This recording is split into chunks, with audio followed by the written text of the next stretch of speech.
Nakimasap ulamin. Sabi ko ulam. Nagugulat. Ano kaya siya?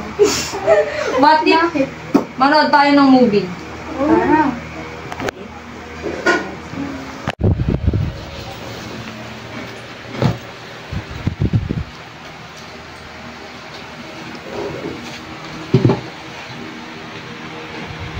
Ano ba po narin natin?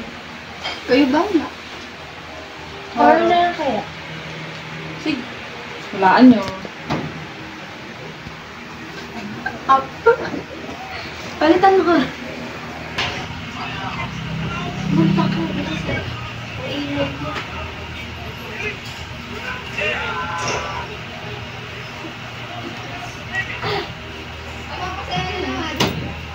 Ang ganda ng palabas. Nakakaiyak. Tsaka ang hirap din ng situation ng character.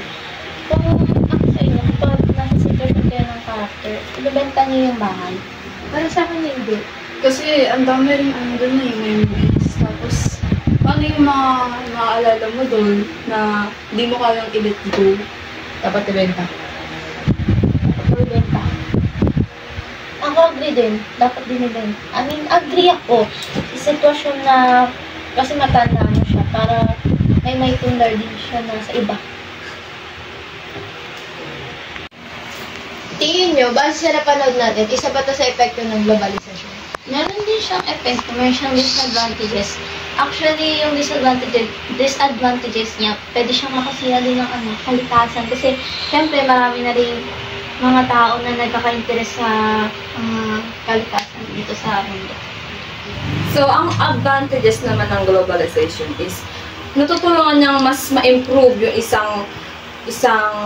isang lugar dito sa Pilipinas or ang isang buong country.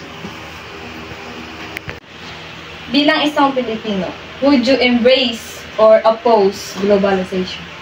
Para sa akin, i-embrace siya para makasabay din yung Pilipinas sa pagtakbo sa ibang bansa. Kasi, nahuhuli na yung Pilipinas sa globalisasyon.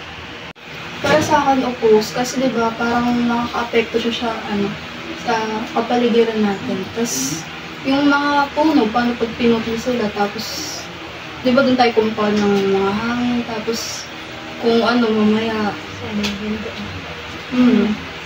mga ganyan.